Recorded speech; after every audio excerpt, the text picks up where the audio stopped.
Find other great podcasts like this one at podmoth.network.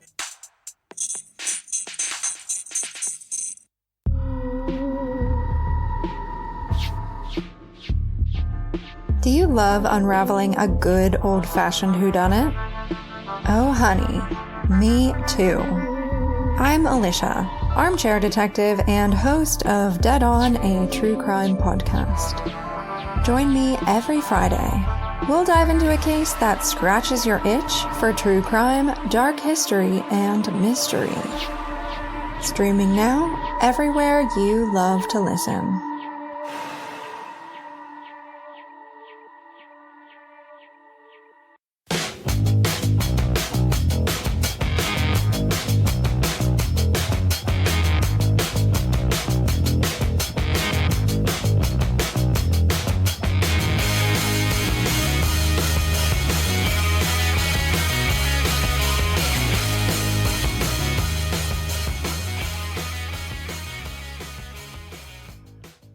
Hello everyone, welcome back to another episode of Cryptid Cocktail Party, a show where we have a few drinks, share a few laughs, take a dive into the unknown. I'm your host Dave, and I am joined once again by the beautiful bearded Jamie Hurley. How's it going, buddy?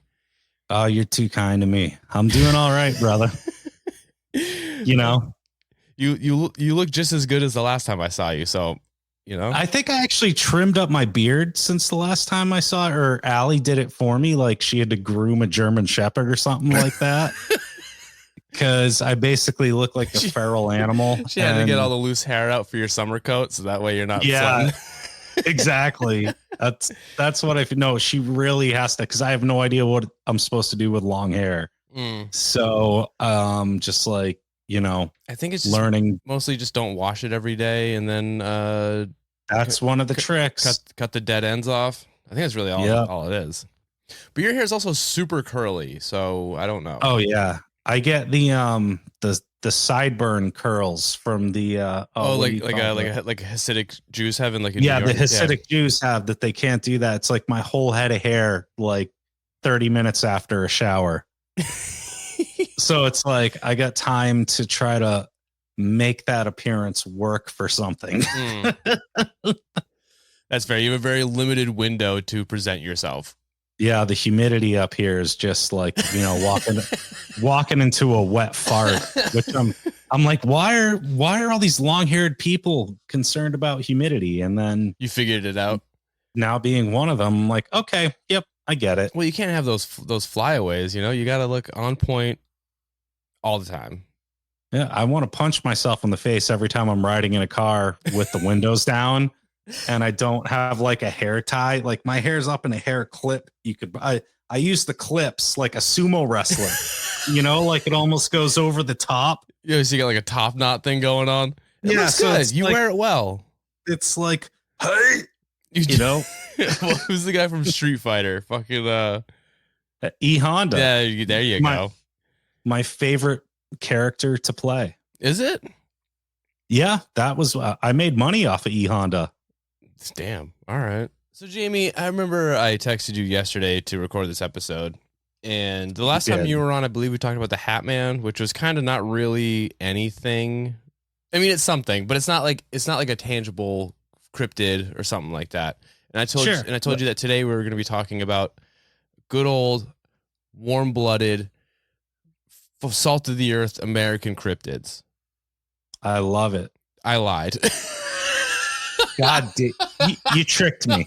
You tricked me, huh? Yeah. So this episode is about I don't even know. I don't know what this episode is about. I was gonna do all right. So to be fair, I was gonna do it on the Murfreesboro mud monster, which is also what some people call an abominable swamp slob. It's great band name, by the way. Abominable Swamp Slob. Yeah, it's phenomenal. But I was scrolling through Instagram and like 4 other cryptid podcasts are doing the Murfreesboro Mud Monster. So I was like, I don't want to do that. So I shelved it. I could take a curveball. Yeah, I'm ready for. I shelved it and I was like, this is what we're gonna do. And the good thing about it is that this takes place in a region that you are very, very, very familiar with. Oh, do you know what that region would be? I'm guessing Exeter, maybe. No, it takes place in the White Mountains of New Hampshire. Oh, okay. I thought it was going to be. Everyone knows about the Exeter like alien supposed abduction. No. This is not about that. This is not anything that I don't know what this episode is about, but at least it takes place in a place that both you and I are familiar with. You living in New Hampshire currently, and me being from New Hampshire previously, if that makes sense. And we've both lived here. I mean, other than for about 6 years, I've lived here for 3 decades. And besides me being in Philly for about 6 years, I also lived there for about 3 decades. Yeah, so we're on the same page. We're basically New Hampshire experts. You ask us anything, we got it. We've explored the woods and the sketchy spots. We've had, yeah. All right, so you want to just dive right in? Again, I don't know. You ever heard of an incident called the Mount Washington incident? I have not. Okay. I know a lot of bad shit happens up at Mount Washington, like bad shit happens in Philly. Yeah. But I don't know if you want to call this an incident, though. I don't know how to describe. Titling this episode is going to be a nightmare for people to try and find it. Let's just put it that way. But fair enough. For all of you listening who don't know New Hampshire, the White Mountains, or Mount Washington in general, I did basically most of this episode is going to be information about Mount Washington, and then we'll get into a story. So, Jamie, you've already heard this before, but for the listeners, why don't we just dive right in with this? Mount Washington is located in Coos County, New Hampshire. Is the highest peak in the northeast United States, sitting high at 6,288 feet, and is known for its wildly erratic weather.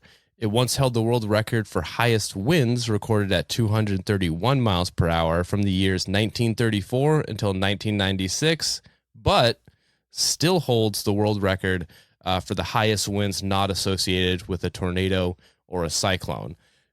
So there's that. We still got one. We still got one record, baby. That just happened last year, I think, right? What? Or this past winter. The highest winds. Not associated with a tornado or a cyclone? Yeah, didn't that just happen last winter? I don't know when it happened. I could have been wrong. Weather's been strange, but there was. I saw a lot of. Weather has been strange. That's true. I saw a lot of stuff coming out of Mount Washington with like roads collapsing and the crazy high winds where it almost ripped off their like observatory or whatever you call Jesus it at the top Christ, of the really? mountain. Yeah, I think with the wind chill, it was hitting like minus, I don't know, 100 plus easily. Yeah. So basically just right where you want to be. Yeah. don't go climb there. If you've never like hiked up a hill before, please don't come to New Hampshire if you're not familiar with hiking up any mountains, because the rescues that have been happening lately are constant. Well, it's funny you should say that, because Mount Washington is visited yearly by many hikers, because it is also technically part of the Appalachian Trail. But if you're not the outdoorsy type, you can drive up the summit and get yourself one of those cool "This car climbed Mount Washington" stickers. I can't stand those.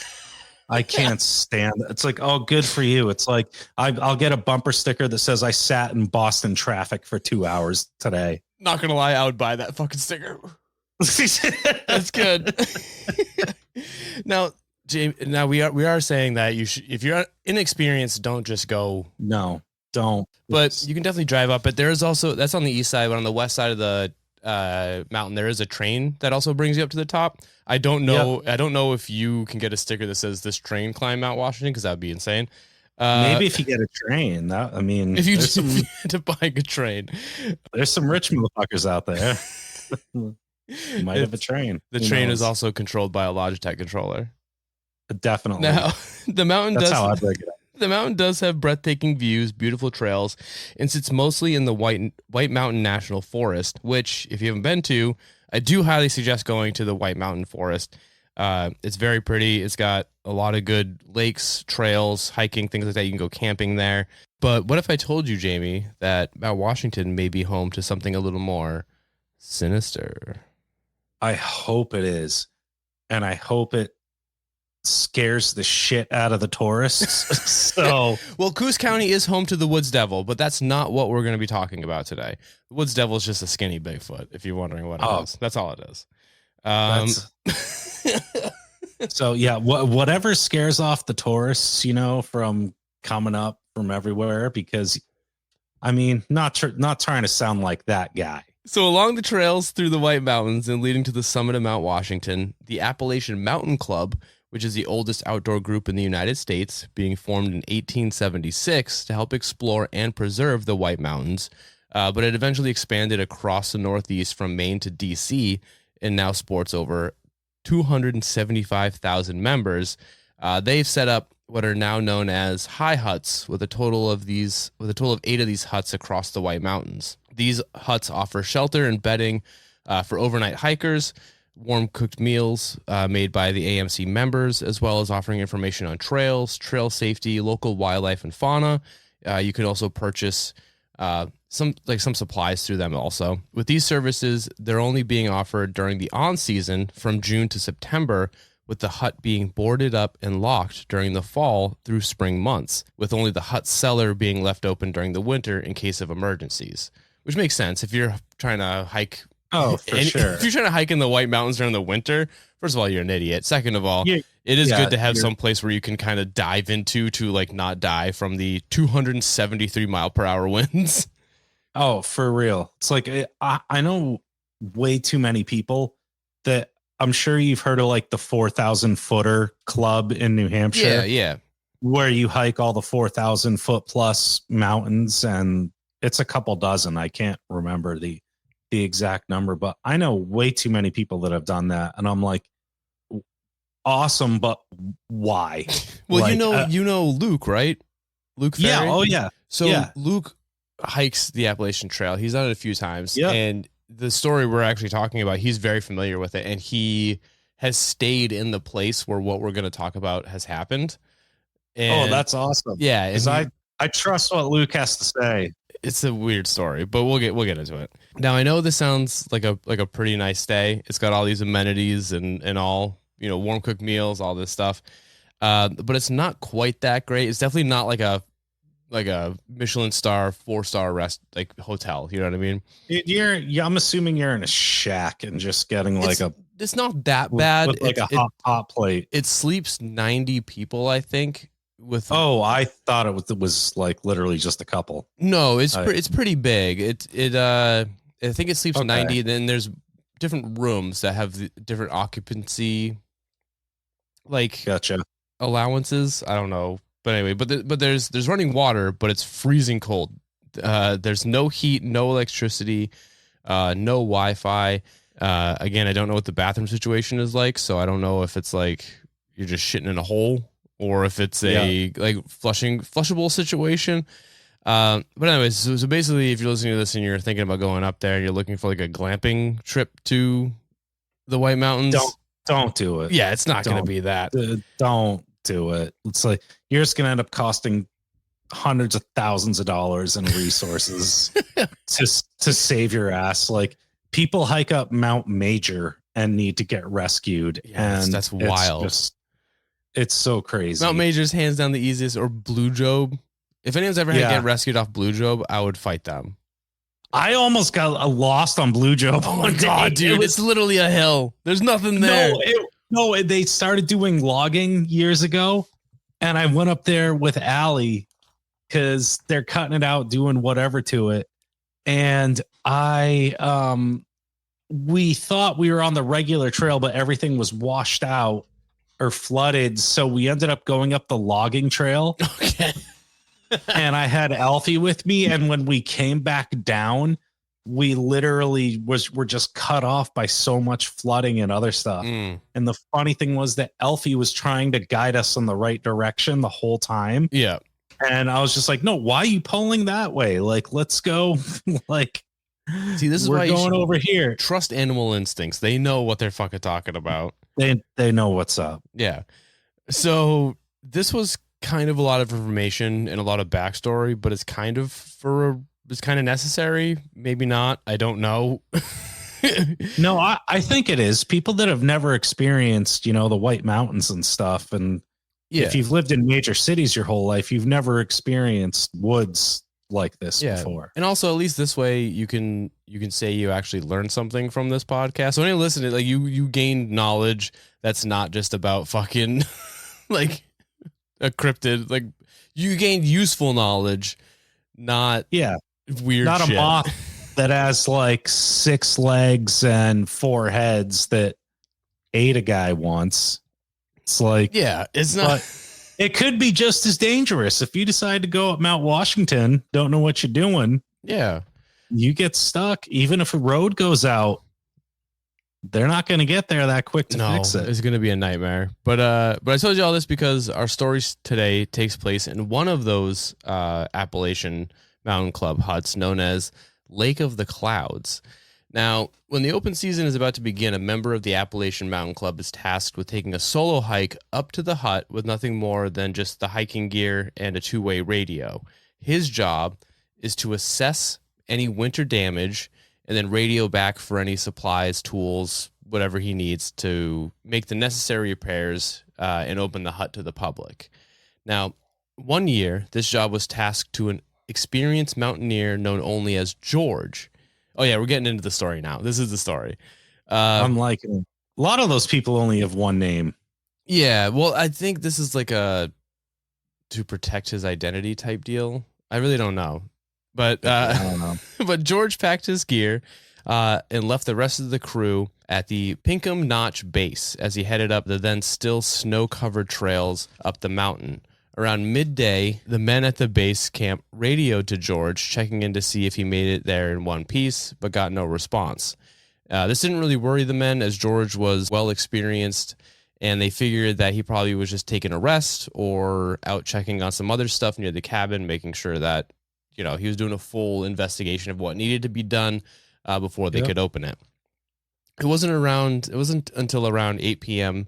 that night when they tried radioing to him again and getting no response that they started to get a little worried, and then they started drawing plans for them to head out and check on him the following morning.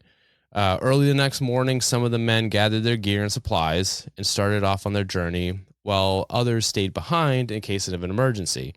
They started up the snowy trail to the hut. When they arrived, it had seemed, at least from their initial observations, that George had made it there safely. His gear and supplies were set on the dining room floor, and his radio was still fully powered, sitting on the table. But there was no sign of George. So they're a little kind of sus about it. Is there more to it, or no? That's the story. We're done. That's it. Episode over. That's it. Episode. Of course, there's more to it. No. Oh God. So here's what I think happened to George. You're already going into theories. I'm already going into it. Yeah, let's hear him. George was down with, the psychedelic crowd at the time, ate a bunch of mushrooms, wandered off into the woods, forgot all his stuff, but that's all I can project right now. So you're saying that an experienced mountaineer decided to take a bunch of shrooms and then walk up the snow-covered mountain? I mean, I've done it on like a hill. Same thing. That's a good equivalent. You could definitely, that tracks. I mean, what's about to happen does sound like it could have been a bad trip. So I might be close. So like I said, they went to the cabin, they found his stuff. Everything seemed to be in order, but there was no sign of the man. So the men decided to split up, with half of them checking outside for footprints or signs of maybe like an animal attack, while the other half searched the cabin's interior, checking in the bunk rooms and under the bunks with the use of their headlamps and flashlights, as the windows were still boarded, leaving the hut hauntingly dark. Both groups called out to George all the while, only to get no response. Then, as one of the members was nearing the kitchen, they heard what sounded to them like a faint whimper. Unsure where it was coming from at first, he just listened and moved closer, realizing that the whimpering sound was coming from below the kitchen sink. The crew member cautiously opened the cabinet door, and there was George, shaking violently, pale as a sheet, and his fists white-knuckled gripped around an axe, and only able to mutter the words, quote, "Just please, get me the hell out of here. Just get me out of here," end quote. Wow. Yeah, dude. Imagine seeing a grown mountaineer, burly ass fuck man terrified like that. I'd be terrified to see him that terrified, because I'd be like, what the fuck is out here? Yeah. That's not what I was expecting. Now, shocked to see one of their own in such a state, the men quickly got George out from under the sink, all the while begging him to tell them what had happened. But George, trembling and covered in sweat, could only repeat, "Just get me the hell out of here, please." So the crew, not wanting to make an already visibly upset man more so, they quietly gathered around him and walked him outside and started heading down the trail to Pinkham Notch, where an ambulance would be waiting, as one of the members had already radioed ahead to let them know of the situation. Now, George was in the hospital for some time. Didn't say a word about what he had experienced. Some of the crew think that maybe he had an encounter with a bear or a wolf, and that's what shook him up so much. Or maybe even an encounter with a hiker that was violent and was he had basically saying he had like a near-death experience and was hiding for his life. Of course.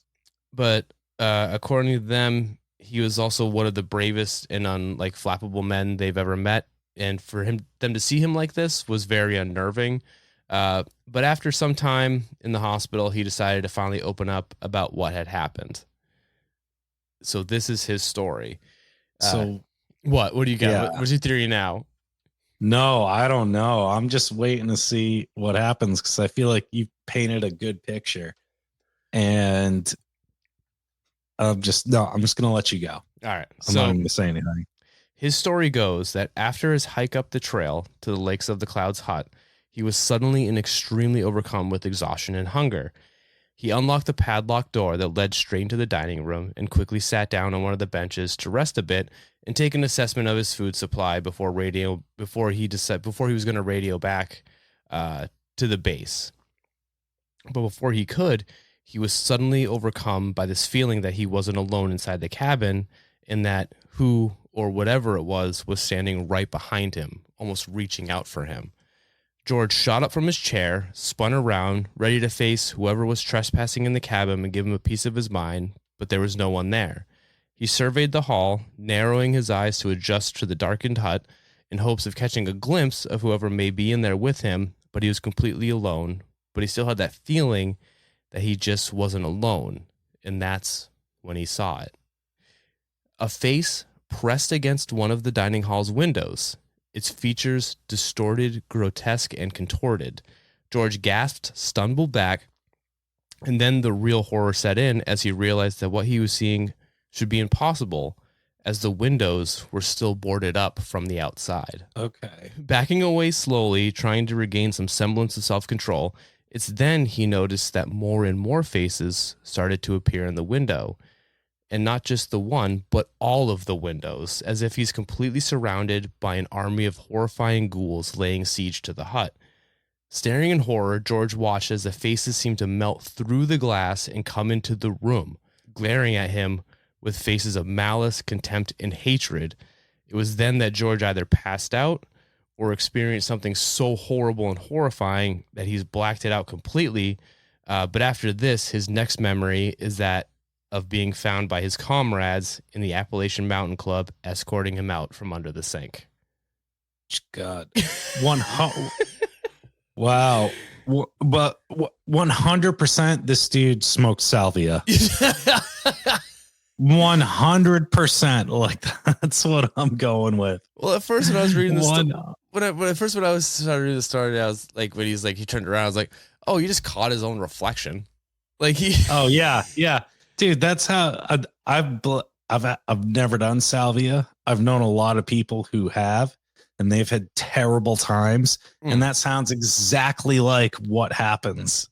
But I mean, like, also, like, I don't know, like, imagine like being in a cabin, you see a face, just a haunting, horrifying face, just staring at you through a window that is boarded up, by the way. Dude, yeah. And then those faces just appear in every window around you. And then they start melting through the glass. Like, was it Freddy Krueger, Nightmare on Elm Street, where like, he's pushing through the wall? Yeah. I remember that's that. What this is. That's what he described. Like, it was, they were melting through the glass and just like looking at him evil as fuck, dude. Like, it's completely terrifying. Yeah. He could have been, he was probably obviously dehydrated, too. Like, I don't know if you've ever been so dehydrated that you can start like to hallucinate.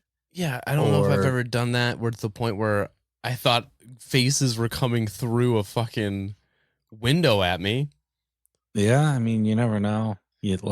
But fuck, I would not go climb up a random mountain to a hut to just unlock it for some people to use, at least at this point in that's my his life. Job. He was part of the Appalachian Mountain Patrol or whatever the fuck. So George, like I said, the last thing after the horrifying face incident, the last thing he remembers is being escorted out of the kitchen sink cabinet by his fellow Appalachian Mountain Club members. Now, George, after making a full recovery, he ended up resigning from his position in the AMC, swore never to return to the hut again. And from all the different sources I've read, not long after his experience, he lost all memory of this terrifying ordeal. I don't know if that's due to like a trauma response or what, but thank fucking Christ, because I would not want to remember that either. That sounds like PTSD. Absolutely. Yeah. I mean, I deal with it with other things, and I have diagnosed like panic and generalized anxiety disorder and depression. So it's like, sometimes shit hits you really hard. Yeah. Good. I would not want to remember that at all. But it shook him so much. He was in the hospital for weeks, and it shook him so much, and it took him forever to even talk about what happened, and then just forgot it. Like, maybe he just had to get it out, and then just like, boom, brain shut down. Maybe it's like everyone is so different. It's like everyone deals with trauma in their own way. Like, yeah, not to go back to our old stuff, but I told you about how I had that sleep paralysis. Yeah, where it messed with me so much I couldn't even like talk to people for a few hours. Yeah, it's fucked up. Like, shit happens. Like, but Jamie, I need to know, what do you think of this story? Do you think it's legit? Again, there's no year associated, no date associated with it. We can kind of generalize the time of year it happened, but not what year. And also, like, what do you think? I mean, okay, so you and me are good old New Hampshire dudes. Mm-hmm. And we spent a lot of our youth growing up and wandering around out in the woods and just having fun. Yes. Before there were cell phones, before there was smartphones and shit like that. Internet came on a CD. Yeah. And then you had to share it with your family. Oh yeah. And then if someone tried to pick up the phone to make a phone call, you'd get disconnected from the internet. Yeah. And I'd be like, what the hell, Mom? I was just leveling up on that boss on Diablo. But no, I think when you grow up in weird, quiet areas, weird shit will happen to you. Yeah, that's the other thing I was thinking too, is that like growing up in New Hampshire, I know a lot of outdoorsy people. We know a lot of men, quote unquote men in our area. Like, yeah, they don't just say stuff to say stuff. You know what I mean? Like, if something happened to them, you usually take them at their word, because there's no, like, it shook them so much they have to talk about it. You have to kind of be like, yeah, I believe it, kind of thing. You know what I mean? Like, they're not trying to gossip. They're not trying to like make a story up to get followers or attention or something. They're like, dude, this shit that happened to me was fucked up. Yeah. And the thing is, in New Hampshire, like, especially the small towns we're from, if someone says something like that to anyone, they're probably going to get ridiculed by the community. So the fact that they even said something at all, knowing full well that they're probably going to get flack for it, I kind of believe it more than if it's just anybody else. You know what I mean? Oh, that's super true. It's like, yeah, it's like one person says something, everyone who lives around you knows it. Yeah. Within it's like the telephone game, you know? So, I mean, I'm kind of inclined to believe it. Again, the details are super shady behind the whole thing. Again, there's no year, only have a first name, and I don't even know if that's the real first name. But at the same time, like, I could see that. I was reading something that said like 150 people have died on the trail leading up to either the cabin or right past it. And all the spirits, I guess, kind of congregate around. If you're a ghost person, I guess. If you're not, this is kind of fucking stupid. But they kind of all congregate around the counter. So maybe it was just them being like, fuck you, you're still alive. And all the spirits just fucking came all at once kind of thing. I don't really know. But it could be something like that. Who knows? Who knows, man? It could be your own psyche, just acknowledging the fact that there's all these dead people there that are doing what you're doing, and then you have to try to not internalize is the right word, but basically accept the fact that you're gonna die too one day, and you're doing something kind of risky. You're doing something. They're just they're like, this is your fate. Fuck you. Yeah, it's like. It's like, oh God, maybe that was like their first panic attack ever, and it's like, I remember my first panic attack. I was like, I'm dying. Oh yeah, dude. I thought I was having a heart attack. My fucking everything just like seized up. Like, nah, I'm good. Yeah, I'm dead. I'm trying to call all my family members, not making any sense. Yeah. And then 15 minutes later, you're like, whew, that was weird. It's like, God. Probably should change up my lifestyle a little bit. Yeah. And then you know what we did? Not that. Nope. Live the same exact way as I did before.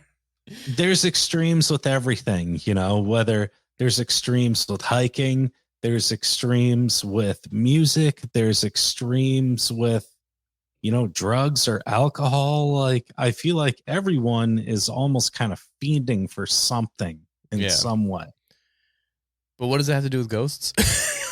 Nothing. You're just giving our listeners a life lesson. Some people are ghost fiends, That's fair. They want to fiend for ghosts. They want to fiend for this unknown, and experience it. And it's fun. It's like, as long as it ain't hurt anybody, do whatever the hell you want to do. How high are you right now? Very high. All right, Jamie. Well, that is the story of the Mount Washington incident. Whether it's true or not, I don't know, but I want to believe it because it's fucking rad. I couldn't think of a word besides rad, so that's what I'm going to stick with. Rad. It is dope. It is come up to New Hampshire, but don't. Yeah. If you're cool, you can, but just don't, just remember most state parks are carry in, carry out. So take your trash with you. That's really all. That's the one thing that I have a gripe with. Just carry in, carry out. Don't be a dick. A little bit of respect. That's all it is. All right, man. Thank you so much for coming on. I appreciate you. I love you. I miss you. Love you, brother. Let's see. Make sure you follow us on Instagram at Cryptid Cocktail. Follow me on Twitter at Cryptid Cocktail. Follow me on TikTok at Cryptid Cocktail Party. If you want to donate to the show, help me buy beer in the future, there's a link in the episode description. But besides that, that's all I got to say. So, bye, Jamie. Later.